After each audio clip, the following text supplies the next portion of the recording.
Ito nga po pala ang ginamit naming materials for our diorama. Popsicle stick, 1/4 illustration board, flowers, stick glue, acrylic paint, stones, green tower, plastic grapes. So, ako nga po pala si Diana Rose Javier and ang aking partner na si Maria Francia Marcaida. Ang subject na aming napunod is EPP. Ang EPP ay merong 4 areas which is Information and Communication Technology, Agriculture, Home Economics, and Industrial Arts. Ang aming napili sa apat na yon ay ang Agriculture, which is gardening. Ito na nga po pala ang second day namin. Hindi ko pala nabanggit kung ano ang gagawin namin. Ang una namin ginawa is maliit na kubo-kubo for our gardening. Ang una namin ginawa ng first day is ang papag at gusto namin matapos ang kubo-kubo na yon in our second day.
Ito na nga, natapos na ang aming kubo-kubo.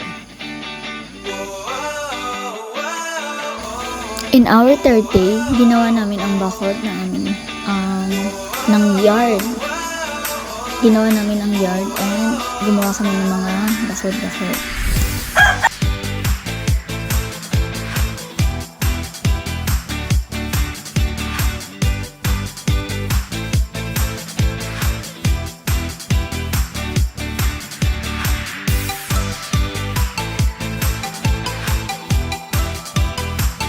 Dito naman ay hindi na namin napansin na hindi na pala nakatutok ang camera sa pagagawa namin.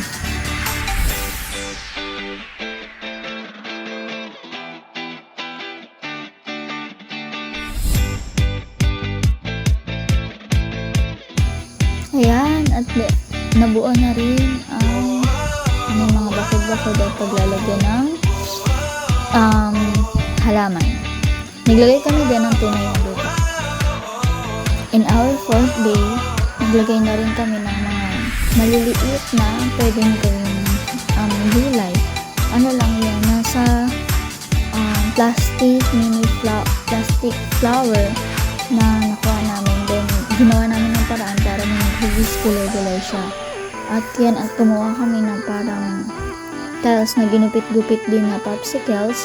At ang aking partner ay nagdidikit ng paste towel na lagay namin Bermuda grass.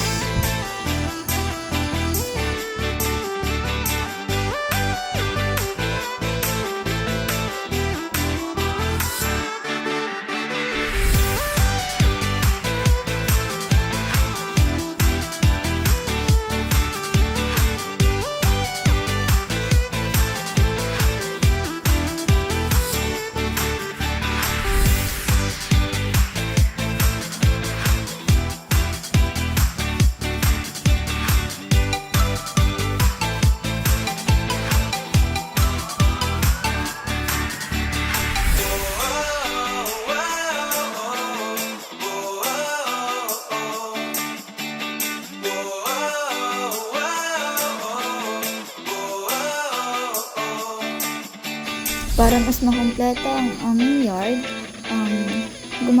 gumawa kami dyan ng pinagdikit-dikit namin ang mga bato and then lagyan namin ng mga bulaklak para pampalibot sa aming yard.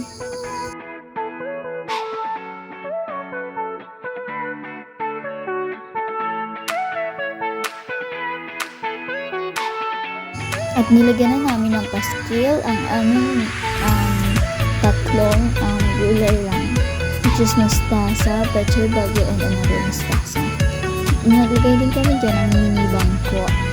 And dito naman, in our fifth day is naggulay kami ng aming lakot-lagod para mas maging masigla ang kulay ng aming ginawang diorama.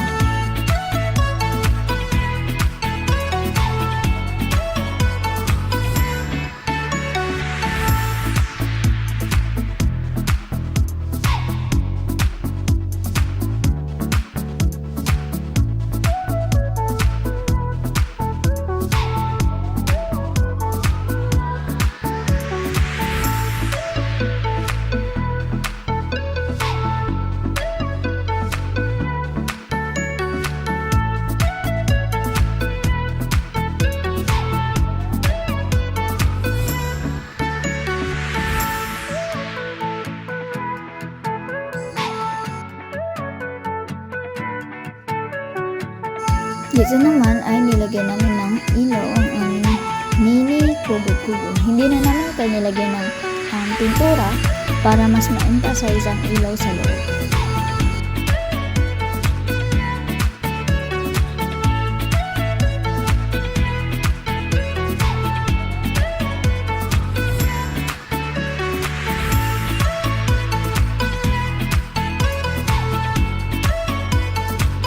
And tada!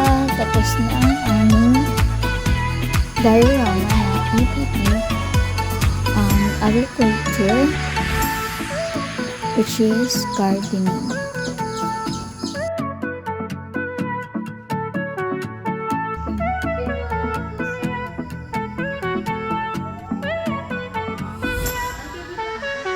Ano ikaw? Ang pag-ibig na dito. Char, ano? Ngiti. Ngiti, sayang ngiti. Tapos magbalik. Ano yung sayang? Yung sayang. Kay Ronnie Layang.